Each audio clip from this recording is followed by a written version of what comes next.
Okay, here we go. Hey, welcome everybody. Coach BK here with Braving Karma Coaching, BK Coaching Racing. I'm BK, head coach. Wanted to do a pretty quick kind of rundown on how to get faster on the bike. So from training and my own personal experience, a lot of the time this proves to be elusive. However, if you're following certain principles and whatnot of good, smart coaching and training, you can find that you can improve relatively quickly on the bike, and that those improvements also translate to swimming and running as well, and just general overall health. So let's kind of run through some of these things here, and you can ask me questions and I will do my very best to field those. So on the question and answer, you should have a drop down box if you touch down there. So go ahead and ask questions if you would like. So here we go. The thought process behind the Faster in 5 biking is a 5-week block, concentrated effort on the bike, but it's not exactly on the bike specifically. We're really talking about priming the body to be faster. And so you can do pretty good speed work on the bike, and this work will translate into running and whatnot. So it's really interesting how this happens, but let's focus on the bike for today. So one of the reasons why we need to do this is a lot of us get stuck with pace, with distance, kind of we feel like we reach this plateau. And so we get into this gray area. A couple of reasons why we're kind of stuck. We don't understand heart rate based training. And so we're always training in this zone that, while it is a race zone, you don't get all of the physiological benefits as far as utilizing all the zones correctly. So we're always in this kind of gray area, and we reach a plateau because we didn't do a lot of the foundation work and we're not pushing ourselves enough. And so sometimes we don't go slow enough and we don't go hard enough, and we end up in this gray area. And our pace just kind of plateaus, and then we don't know what to do, and we just keep doing time and time and time with the same training. So not getting outside your comfort zone, or maybe not if you're using heart rate based training but you don't have the zones calculated for you, that can result in not achieving the improvements that you want just based on the heart rate zones aren't quite right for you. So not training, not doing some technique work. So if you have something going on either in your back or your legs that is causing your biking to be inefficient, so that can create this area where you're plateauing because maybe you need to work on single leg drills to become more of an efficient biker. Okay, so real quick on how we get into some of the gray area. So what do we do about it? Okay, focus and be strategic and smart is what we need to do, because a lot of us don't have tons and tons of time. So probably one of the biggest things that I advocate is heart rate based training, and you can do also effort based training. It's kind of the same thing. I value heart rate based training. That's pretty much my favorite tool, in that it teaches you a lot of different aspects about being an athlete that you need to know. How to push yourself, how to not push yourself so much, how to not overtrain, how to know when you are not training hard enough. And it's your body's immediate feedback, and it's not going to lie. There's a lot of things that affect heart rate, and that's why, training like this can be difficult and complex. But heart rate training is very immediate feedback. Okay, that's one of the reasons why I like it. And then plus it kind of helps you to incorporate some of the softer aspects of training. Recovering, how well you're recovering, how well you're drinking, how well you're doing your electrolytes, how well you're doing nutrition, etc. All of that is factors in heart rate based or effort based training. Effort based can just simply be understanding the different zones in relation to words. Like, can you talk a sentence? Can you talk 2 words? Do you feel like you're going to puke? Effort based training. Smart training, and we put some of these aspects in these Faster in 5 programs, is educating the athlete on how to train smarter and avoid overtraining. So if you want to get faster on the bike, you don't need to just go faster all the time on the bike. You might need to take a step back and look at technique.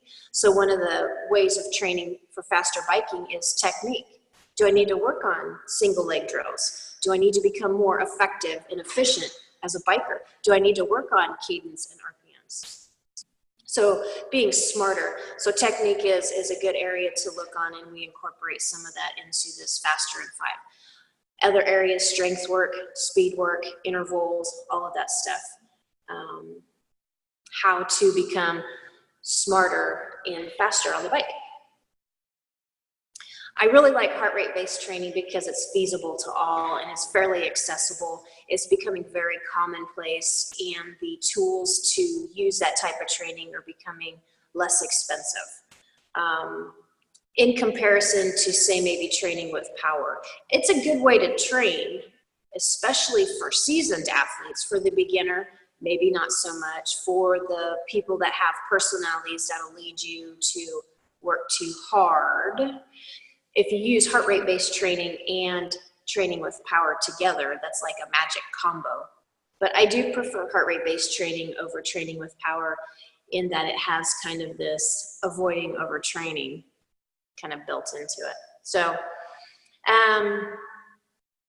really like the heart rate based training, and it is definitely a very good tool to help with becoming faster if you understand what the zones do. So I did a number of podcasts that you can find on the website. So bravingkarma.com/heart rate training. There's podcasts in there talking about the physiological changes that go on when you spend good time in zone 2, and then when you play around with zone 3, and then kick it up to zone 4 and 5. There's very specific things in the body that go along. And it's kind of like, making a really good cake. You've got to do things in sequence. You got to put all of it together in the right sequence, not rush things. And then at the end of the day, you become very surprised. You're like, oh, it does work. Okay. So that's one way that you can get faster on the bike. Know your heart rate. Have them be calculated for you. Everybody is different. Age will give you just a generic. You need very individualized. And then understanding the zones and doing the zones and forcing yourself to get the heart rate up into zone 3, top of zone 3, zone 4. Force yourself to do it. Okay. Another way that this Faster in 5 concept, this faster biking, another way to get faster in biking. Train smarter to be more successful in relation to understanding what your goals are, and then how that interplays with your strengths and your weaknesses. Okay, so sometimes just a canned plan will only get you so much, because maybe you're a fast burner and you need to eat differently and you need to train differently, and your strengths lie in more of shorter, quicker events, versus some people having more slow twitch muscles. They are going to be better at longer distances.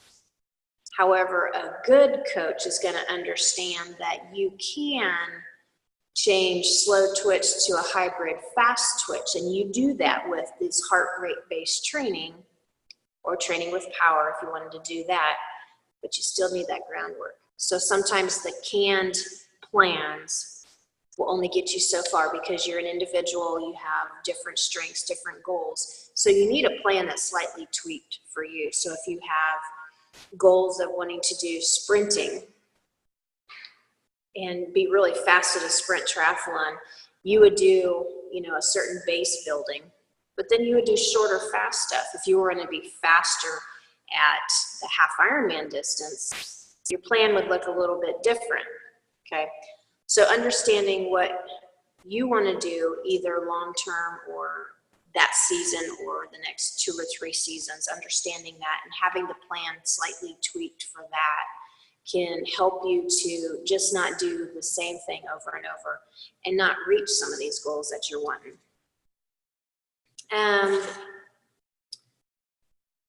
One of the things that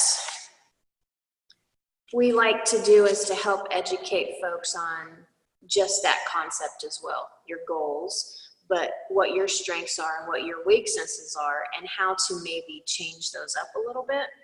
And so sometimes these Faster in 5 programs, it's really interesting because you throw a challenge at yourself and then you discover what your strengths are, what your weaknesses are, and through good coaching or good feedback, you're going to find out what you need to work on in order to make it to the next level. So this is where this kind of, these challenges come into play and really benefit you instead of just doing the same old thing that you've always been doing, is that you learn more. The feedback is immediate or more immediate, more apparent. Sometimes we need to go do something different in order to learn what we need to do in order to make it on down the road, okay? So like I was talking before, getting faster on the bike is a combination of making sure that the technique is right. And there are specific things to do to make sure that you're pedaling efficiently. A lot of people push down too strong on the quads and not using the backside strength enough. And so the coaches at Braving Karma, we're very big into strength. So, and we'll talk about that in a little bit, but you can get faster on the bike just by doing strength work. But you can also improve your technique on the bike by doing specific strength work. It's very interesting. Or if you need to go on vacation and you can't take your bike, you can do certain strength work. You'll lose nothing. It's very interesting. Technique, make sure you're doing it right and efficiently. Work on endurance, okay? Working on endurance and working on speed are 2 different things. The heart rate zones, once you understand them, explain all of that, okay? Hill work is strength work, doing stuff like that. High RPM work, interval work, speed work. And it's kind of a tweaking of how long your body can maintain a certain heart rate zone. And we'll touch on nutrition. This goes hand in hand with that. You can't sustain a higher heart rate zone working harder, longer, unless you become more metabolically efficient, and then you'll reach a point that you can't improve anymore. So what do you do nutritionally to support the effort that you're wanting to sustain? A very important concept. That's another reason, another area that people get into this gray area. Their nutrition and their fueling are off based on who they are. Again, the canned approach doesn't work. Everybody is different. Okay. For a seasoned athlete, these Faster in 5 blocks, we have 3 different levels of them, you know, kind of like a very basic, and then a level 2 that most people can jump into, and then a level 3. And this level 3 is for a seasoned athlete or someone training for Ironman or whatnot, and it can handle volume. There's a big benefit to, in pre-season, doing one of these kind of very dedicated bike blocks. You can do a large volume weekend and just kind of bump right back into being able to maintain and manage a certain amount of volume. And if you do it right, you can pick your speed back up and all of that. But that's only for seasoned athletes or folks that are not injury prone, have things going on, and etc. So that's a very fun way of catching up with volume. If you're this seasoned, meaning that you got a lot of experience underneath your belt and you have worked through a lot of the issues that a beginner triathlete will work through, as far as having your hips strong enough, working out the kinks in the back, maintaining, being an aero for a long time, all of this stuff that you learn, you know, a year or 2 into triathlon. Last thing that I want to touch on, one of my big things is strength and yoga. strength and stretch, balance. And the biggest area here is, the biggest concept with this is keeping the joints centered, or the body has all these synergistic pairs that work together to move a joint. So bicep, tricep, they're a pair. They accomplish movement together.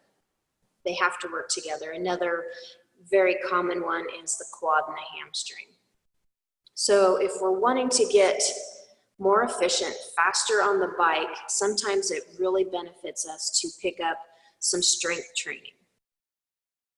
This can also help with technique as well. If you use your quads too much and you go to work on your hamstrings, you learn how to use them better, and that they're stronger. And so all of that goes into your biking to where everything is more efficient and stronger and works better. And so then you're faster on the bike, faster, longer. So strength training should be an integral part of your routine and not just in the off season. This is one of my huge pet peeves with athletes and some coaching, is that they think that you only do strength training in the off season. And just common sense would say, why would you do that when volume goes up? Strength needs to at least be maintained, if not go up as well, in order to keep the joints centered. Helps you to be not injured and your performance higher. And there's also this idea that if you do very smart strength training, you can do less volume and still have the same benefits. So for those of us that don't have a lot of time or health reasons we need to do less volume, this is a perfect key. So strength and stretch, but you have to learn how to do it. You can't just go to your trainer at the gym who's not a triathlete or a coach and have them really give you the very specific things that you need to do. Okay, so we work on that as well. And how do you juggle it into swimming, biking, and running? It's kind of like a dance in and of itself. When to slow down, when to pick it up. So those are about 6 different things, 6 different thoughts on getting faster on the bike. So figuring out why you're getting stuck. Okay, are you just using a regular plan? Do you need to do something different? Heart rate-based training, figuring that out, or effort-based training. It's easy peasy. Understanding what your goals, strengths, weaknesses are. Utilizing the different types of training, juggling it in, doing it smart, building volume, understanding that concept, and then adding the appropriate strength and stretch into your training. If you do all of this, you will find that in 5 weeks, you'll be a more confident biker, faster, stronger, and the heavens open up and everything is cool and awesome. So that was quick. It's 20 minutes. Wow.